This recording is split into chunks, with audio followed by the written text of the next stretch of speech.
नमस्कार साथियों, आप सभी लोगों का स्वागत करते हैं आज फिर से हमारे चैनल मन की आवाज़ में। और हम आशा करते हैं कि आप सभी लोग स्वस्थ होंगे। इन्हीं दुआओं और शुभकामनाओं के साथ उपस्थित हैं आपके बीच एक प्रेरणादायक कहानी को लेकर के, जो कहानी हमें जीवन में जहाँ पर अपने आप को कमज़ोर टूटा हुआ महसूस करते हैं, हमको एक उत्साह देती है, एक उमंग देती है। हम बात कर रहे हैं राजस्थान में रह रहे एक लड़के की जिसका नाम अजय होता है और अपनी नौकरी कर रहा होता है। लेकिन नौकरी करने के बाद भी वो अपनी ज़िंदगी से संतुष्ट नहीं था। उसकी ज़िंदगी में जो दिक्कतें चल रही थी, उन दिक्कतों को लेकर के बहुत परेशान रहता था। कभी ऑफिस की टेंशन लेता, कभी परिवार में अनबन हो जाती, कभी कोई कुछ बोल देता, कभी कुछ। यही सब सारी समस्याएं उसकी ज़िंदगी में चल रही थी और उनको अपने दिमाग पर बोझ बना के बैठा हुआ था। धीरे धीरे उसको पता चला कि एक शहर में बड़े नामी बाबा का काफिला आया हुआ है और ये भी सुन रखा था कि उस बाबा के पास जो भी कोई जाता है अपनी फरियाद लेकर के, अपनी समस्या लेकर के, तो उसकी समस्या का हल हो जाता है। तो उसने भी निश्चय किया कि हम भी बाबा से मुलाकात करेंगे और एक दिन वह अपने निश्चय के अनुसार बाबा जी से मिलने के लिए चल दिया। सुबह से ही पहुंच गया और काफ़ी लंबी कतार लगी हुई थी लोगों की। बड़ी देर के बाद जब उसका नंबर आया और नंबर आने के बाद उसने बाबा से बातचीत की और कहा कि बाबा, हम अपनी ज़िंदगी से बहुत परेशान हैं, बहुत दुखी हैं। कभी परिवार में अनबन हो जाती है, कभी ऑफिस की टेंशन रहती है, कभी ये दुख रहता है, कभी वो दुख रहता है। हमें समझ में नहीं आता कि आखिर क्या करें। बाबा, आपका तो बड़ा नाम सुना है, आप बड़ा प्रसिद्ध हैं, ऐसा कोई उपाय बताएं जिससे ज़िंदगी बगैर समस्याओं की हो जाए, सारी समस्याएं ख़त्म हो जाएं, टेंशन भरी ज़िंदगी ना रहे, आराम से ज़िंदगी जी जाए। तो बाबा ने कहा पूरी बात सुनने के बाद कि बेटा, तुम्हारे इस सवाल का उत्तर तो हम जरूर देंगे, लेकिन आज तुमने बहुत देर कर दी। तो कहा कि एक बात है, अगर कोई मेरी बात मानो तो एक छोटा सा काम है, करोगे?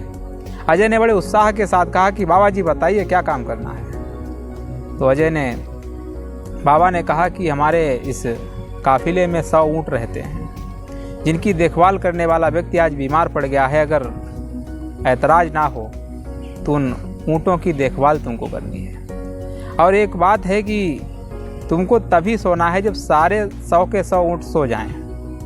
तो उसने बाबा की बात मान करके 100 ऊँटों के काफिले में चला गया और पूरी रात इंतज़ार करता रहा। एक बैठे तो एक खड़ा हो जाए, एक बैठे तो एक खड़ा हो जाए। पूरी रात उसकी जागते हुए बीत गई, वो सो नहीं पाया। और दूसरे दिन जब बाबा जी से मुलाकात हुई तो बाबा जी ने पूछा कि बेटा, कैसी तुम्हारी रात गुजरी? तो अजय ने गुस्से से कहा कि बाबा, पूरी रात हम सो नहीं पाए, हमको नींद नहीं आई। बोला क्यों? बोला नींद इसलिए नहीं आई कि एक ऊँट बैठता था, दूसरा खड़ा हो जाता था, तो ऐसा करते करते ना सब ऊँट बैठ पाए और ना हम सो पाए। तो कहा कि बेटा, यही तो हम तुमको समझाना चाहते हैं कि हमारी जो ज़िंदगी है अपनी, और अपनी ज़िंदगी में जो हमारी समस्याएं चल रही हैं, हम सोचें कि सारी समस्याएं ठीक हो जाएं, सारे दुख ठीक हो जाएं, उसके बाद हम अपनी ज़िंदगी को शुरू करें, उसके बाद हम ज़िंदगी में आगे बढ़ें, तो शायद हम पूरी ज़िंदगी परेशान और चिंता में रहेंगे। सीधा सा तात्पर्य यह है कि तुमने प्रयास किया कि जो ऊँट बैठने को थे वो बैठ गए, जो नहीं बैठने को थे वो खड़े हो जाए, लेकिन जब तुम वहाँ से निकले, क्या तुम्हारे निकलने के बाद वो सारे ऊँट बैठ गए। तो उसी तरीके से हमारी ज़िंदगी में भी यही होता है कि जो समस्याएं हमारे बस की हैं उनको हम स्वयं ठीक करें, जो समस्याएं हमारी बस की नहीं हैं उनको उनके हाल पर छोड़ दें। एक समय के बाद वो अपने आप ठीक हो जाएंगी। ऐसा विचार जब हम ले करके अपनी ज़िंदगी में आगे बढ़ेंगे तो समस्याओं के साथ हम उनको अच्छे से निपट सकेंगे, उनको हैंडल कर सकेंगे।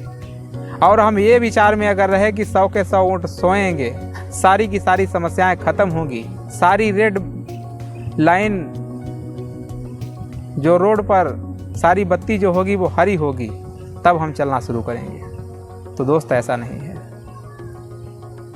हमको अगर रोड पर चल रहे हैं तो रेड लाइट भी मिलेगी, ग्रीन लाइट भी मिलेगी। अगर हम जिंदगी में चल रहे हैं तो हमको समस्या मिलेगी भी और समस्या ठीक भी होगी। ऐसा हो नहीं सकता कि कोई समस्या आपको निरंतर आए। हाँ, ये ज़रूर है कि एक समस्या ख़त्म होगी, उसके बाद दूसरी खड़ी हो जाएगी, लेकिन उसके साथ काबिल वही है जो जीना सीख ले, उनको ठीक करना सीख ले। और एक बात है कि जो समस्याएं तुमसे ठीक हो सकती हैं उनको ठीक करो, नहीं ठीक हो सकती हैं उनको छोड़ो भगवान के सहारे। कुछ समय के बाद आप देखेंगे वो सारी समस्याएं ठीक हो चुकी हैं। तो ये सारी बात बाबा जी की सुन करके वह बड़ा प्रसन्न हुआ और चला आया।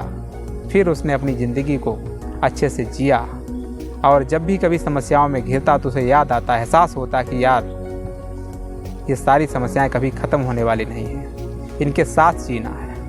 और वो अपनी ज़िंदगी को अच्छे से जीता है, अपने आप को खुश महसूस करता है। वही नौकरी में जो अपने आप को बड़ा दुखी, बड़ा ग्लानि महसूस करता था, वही अपने आप को बड़ा खुशी और अच्छा महसूस करने लगा। तो दोस्तों, अगर आप भी कहीं भी अपनी किसी समस्याओं से चिंतित हैं, परेशान हैं, दुखी हैं, आपको कोई समस्या बार बार दिक्कत कर रही है, तो ऐसा नहीं कि आपके पास एक समस्या है।